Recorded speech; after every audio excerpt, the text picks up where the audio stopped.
आपने हमें यहाँ पे आपके घर में याद किया, इसके लिए हम आपका तहे दिल से शुक्रिया कहते हैं।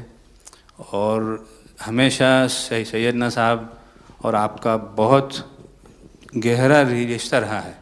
मेरे ग्रैंडफादर सैयदना मोहम्मद बुरहानुद्दीन का और आज सैयदना साहब का। और जो आपने अभी वक़फ़ बिल का जो पास हुआ है, उनमें हम माइनॉरिटी विद इन माइनॉरिटी है, और उनमें हमें आपने जगह दी है, हमारा नाम आया है। और जो काम हुआ है हिंदुस्तान की तरक्की के लिए, आपकी ख्वाहिश है कि सबको साथ लेकर चलना है। और जो काम हुआ है और हो रहा है वो इंशाअल्लाह इंडिया के लिए, हिंदुस्तान के लिए और पूरे देश के लिए बहुत खूब होगा। और छोटे लोगों की भी, आप भरे गिनती में छोटे हो लेकिन आपके दिल में जगह बहुत ज़्यादा है। ये आपकी जो खूबी है वो शायद किसी में भी नहीं होगी।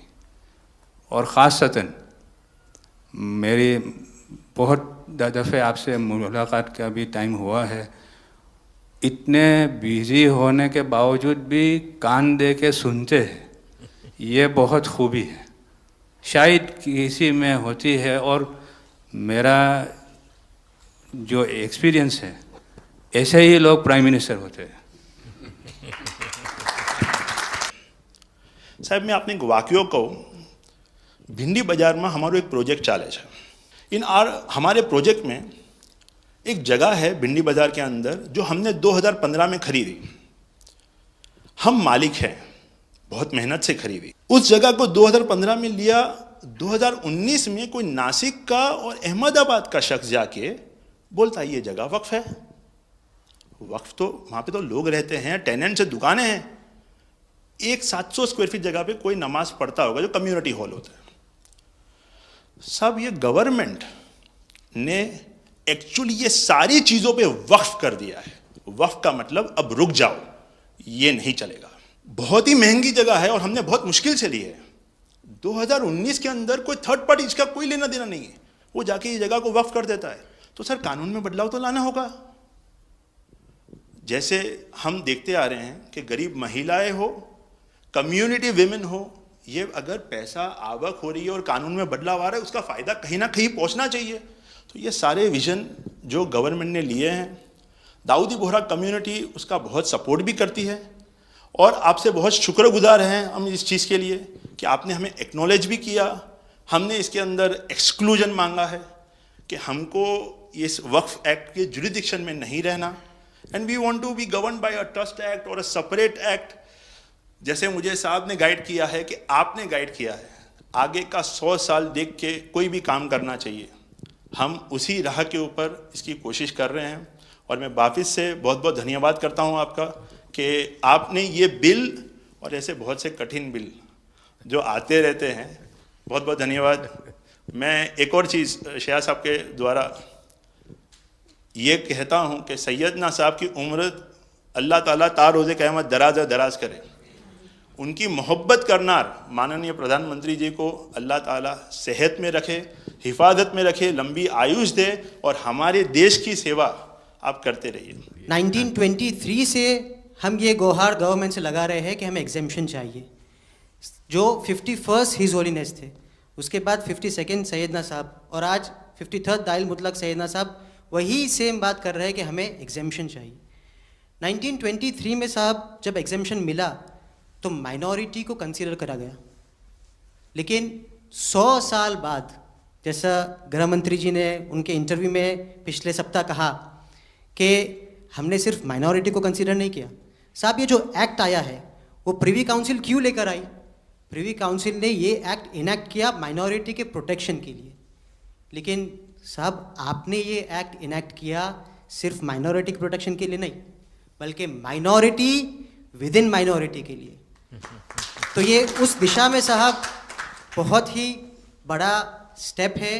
It is Indeed a very strong step for the way forward. Thank you very much for it, sir. In India, we have always found fertile ground, a land that has welcomed our work, recognized our values, and allowed our identity to flourish. Pradhan Mantri ji, under your leadership, we distinctly feel this spirit of inclusion. The recent amendment to the Waqf legislation, in which the Dawoodi Bohra community was formally recognized for the first time in independent India's 75-year history, may have been a brief mention, but to us it was profound. It affirmed something that we have always believed: we belong to India, we belong here. It is in this spirit that we proudly say, Hindustan hamaro watan chhe. We are inspired by your leadership, by your vision for India 2047, and by the clarity with which you speak of an India that is inclusive, confident, and globally respected. नज़र में उतरना कमाल होता है, नफस में बिखरना कमाल होता है, बुलंदियों पर पहुंच जाना कोई कमाल नहीं होता, बुलंदियों पे ठहरना कमाल होता है। क्या दौलत है आपके लफ्ज़ों में, ऐसी क्या दौलत है आपके लफ्ज़ों में, आप जब भी बात करते हैं दिल खरीद लेते हैं। आपकी हम्बलनेस, आपकी ह्यूमिलिटी साहेब लाजवाब है। हमारा माइम केवाई छे साहेब, जे नमा रबने गमा। साहेब तमारा तो नाम माज नमो छे, नमो हमें सौने गमो। आप सबका स्वागत है। शायद आप में से बहुत कम लोगों को पता होगा कि जब मेरे मन में वक्फ के एक्ट पर काम करने का विचार आया तो सबसे पहले मैंने सैयदना साहब से सलाह मशवरा किया, फिर उन्होंने आपको मेरे पास भेजा, तो मैंने इनको 3 साल तक परेशान किया कि आप ज़रा इसको अपने तरीके से देखिए, आप अपनी लीगल एडवाइस लीजिए, मुझे ड्राफ्ट दीजिए। यानी आप कल्पना नहीं कर सकते इतना कंसल्टेशन में उन्होंने मेरा साथ दिया। आप में से जो भी जानकार लोग उनको बात कर करके ले आए, और एक एक शब्द, फुल स्टॉप, कॉमा में क्या करना चाहिए, यहाँ तक मुझे मदद मिली। ये बात मेरे लिए कोई नई नहीं थी, कैसे करना उसके लिए। आपको शायद याद होगा जब आपके दादाजी सैयदना साहब, अब वो तो 1900 से, तो एक बार मेरे घर पे आए थे, तो फिर उसी में से बात निकली पाटन की। अब एक व्यक्ति इस वक़्फ़ के नाम पे आप लोगों के लिए वो सबसे बड़ी श्रद्धा की जगह है, उसको दबोच के बैठा हुआ। अब मैं भारी कोशिश की मैंने खुद ने, यानी मुझे मालूम था कि कितनी पीड़ा आप लोग सह रहे। एक्चुअली वक्फ का जो स्पिरिट है, आखिर ये किस चीज के लिए, किसके लिए, उसका अगर दुनिया को उत्तम से उत्तम कोई मॉडल दे पाएगा तो सैयदना साहब दे पाएंगे। लेकिन अब नई व्यवस्था में कानून के तहत तो दुनिया देखे, क्योंकि देखिए कल तक वक्फ के नाम पर क्या हुआ और अब देखिए कैसे हो सकता है। और जब गरीब से गरीब इंसान की दुआ मिलेगी तो उसकी ताकत अनेक गुना बढ़ जाती है जी। हमारा काम है ऐसे लोगों के हाथ में अधिकार देना, ऐसे लोगों के हाथ में व्यवस्था देना। तो इसके लिए हम इतनी बड़ी लड़ाई लड़ रहे हैं। वीडो जो है, महिलाएं हैं, उनके साथ बहुत नाइंसाफी हो रही है जी। हमारी कोशिश है कि उनको कोई न्याय मिले, उनकी भविष्य की। अब कुछ परिवारों को पता नहीं होता है, संपत्ति ऐसे ही वक्त को करवा देते हैं और बैठ जाते हैं कुछ लोग। तो मेरे पास ये कानून तो बाद में बना, पहले राउंड में जब मेरे पास रिपोर्टिंग आया, जब मैं यहाँ 19 में जीत करके आया, तब আমরা বন্ধুরা তোমরা কেমন আছো অবশ্যই কিন্তু কমেন্টে জানাতে পারো। দেখো আমি ভিডিও একটু লেটে ছাড়ি, তার কারণ ভাই আমাকে অনেক কাজ করতে হয়, গবেষণা করতে হয়, তারপরে মানে বিশেষ কাজ করতে হয়, তারপরে ভিডিওটা কিন্তু ছাড়তে হয়। তো আমি তোমাদের জন্য একটা ভিডিও নিয়ে এসেছি, যেটা ভাই পরশুদিনের ঘটনা, যেটা ভাই খুবই একটা ইন্টারেস্টিং এবং খুবই একটা ভালো একটা জিনিস। এই যে ওয়াকফ বোর্ডের আইন এসছে, সেটা নিয়ে পশ্চিমবঙ্গে যেভাবে ভাই রাজনীতি হচ্ছে বা পশ্চিমবঙ্গে যেভাবে ভাঙচুর হচ্ছে হিন্দুদের বাড়িঘর, সেটা নিয়ে আমি আর কি বলবো, তোমরা নিশ্চয়ই ভালো জানো। কিন্তু আজকে আমি যে জিনিসটা দেখাবো তোমাদেরকে, সেই ভিডিওটা আগে দেখো একবার, ভিডিওটা দেখো এবং তারা কি বলতে চাইছে এবং তেনারা কারা। তেনারা হলেন, আমি এখনই বলে দিচ্ছি, তেনারা হলেন যারা মুসলিম সমাজের মধ্যেও, যারা আর কি সংখ্যালঘুদের মধ্যেও সংখ্যালঘু, অর্থাৎ এনারা হলেন যত সম্ভব শিয়া সুন্নি আছে না, শিয়া বা সুন্নি, যাই হোক শিয়াই হবে আশা করি, শিয়া। এনারা কিন্তু ভারতে খুবই সংখ্যায় কম। তো এনারা কিন্তু পরশুদিন গিয়েছিলেন মাননীয় প্রধানমন্ত্রী নরেন্দ্র মোদীর সাথে দেখা করতে।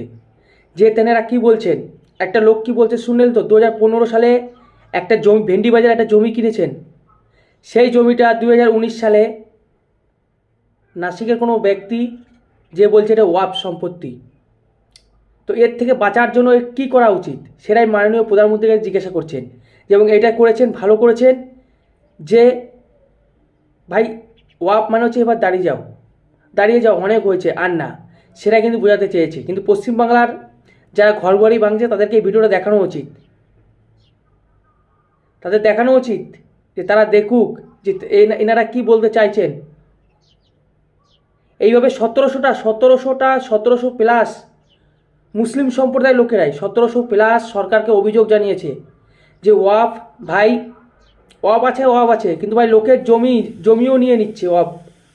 ওয়াকফ যে বোর্ড আছে, শুধু হিন্দুদের কথা বলছি না, আমি মুসলিমদের কথাই বলছি, মুসলিম লোকেরাই 1700 প্লাস অভিযোগ জানিয়েছে। শুনুন আপনারা নিজের মুখে, তাহলে তো বুঝতে পারবেন যে গরিব লোকের জায়গাগুলো বলা হচ্ছে ওয়াকফ প্রপার্টি বলে সেগুলো কিনে নেওয়া হচ্ছে। এই কিছুদিন আগেই তো, পরশুদিনই তো হলো তামিলনাড়ুতে একটি গ্রাম বলছে ওয়াকফ প্রপার্টি। সেখানের যিনি মুখ্যমন্ত্রী কংগ্রেসের, তিনি কি বলছেন, আগে বিচার হবে। বিচারটা কী করে হবে, বলছে 2 জনকে কাগজ দেখাতে হবে।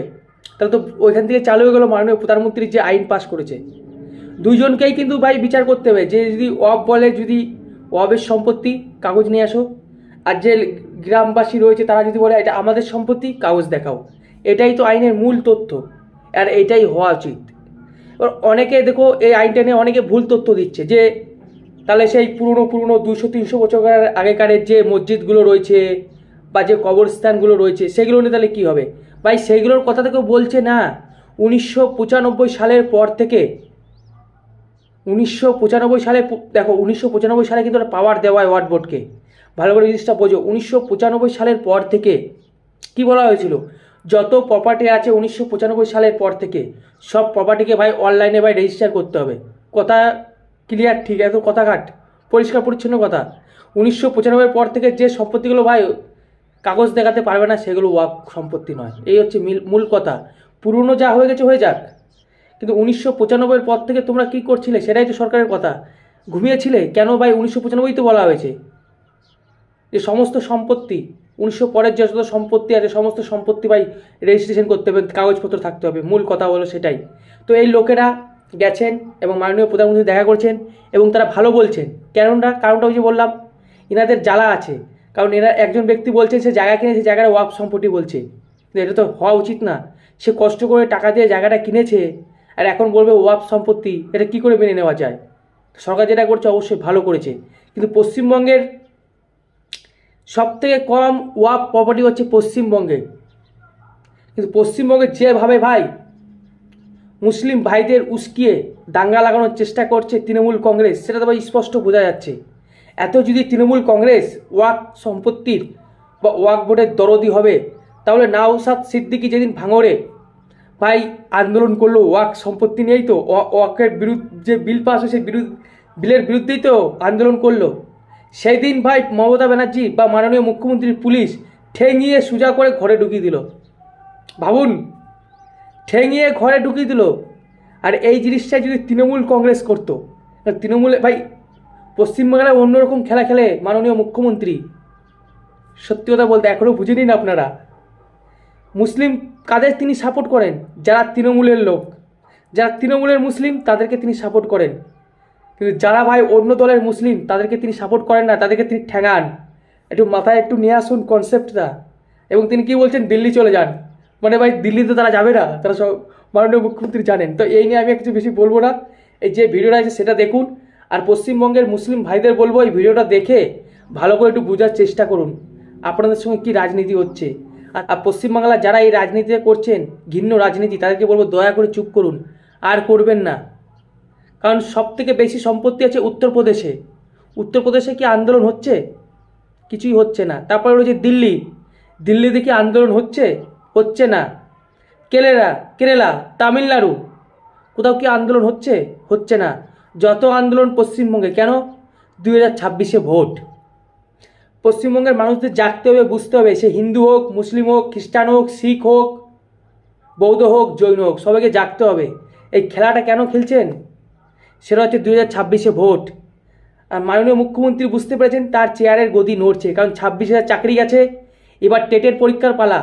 কলকাতা হাইকোর্ট তো বলে দিয়েছে টেট বাতিল, টেটে যারা চাকরি হবে তারাও বাতিল। তো এই জিনিসটা বুঝুন, আর যে ভিডিওটা দেখাচ্ছি সেইটা দেখুন। তারপর আমি পশ্চিমবঙ্গের মুসলিম ভাইদের বলবো এই ভিডিওটা দেখে একটু শান্ত হন, একটু বুঝুন আপনাদের সঙ্গে কি খেলা খেলছে মাননীয় মুখ্যমন্ত্রী, তৃণমূল কংগ্রেস। আর তাদেরকে সাপোর্ট দিচ্ছে বেশ কিছু নেতা আপনাদেরই। কি আর বলবো, কিছু বলার নেই, ভিডিওটা দেখুন জাস্ট।